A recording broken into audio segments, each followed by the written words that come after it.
Hey everyone, I'm Rohan from Online Help Guide, and in this video I will show you how to download the Luma AI app. This tool helps you to create impressive 3D artwork effortlessly, perfect for enhancing your creative projects. So let's get started. Firstly, open the Google Play Store on your device. Tap on the search icon at the bottom right corner of your screen. In the search bar, type Luma AI and tap the search icon. Then you can see the Luma AI 3D capture in the search results. Tap on it. Finally, tap on Install to download the app to your device.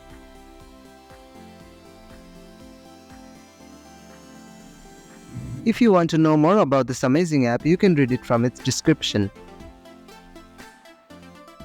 Once the download is completed, the Luma AI app will be successfully installed on your device.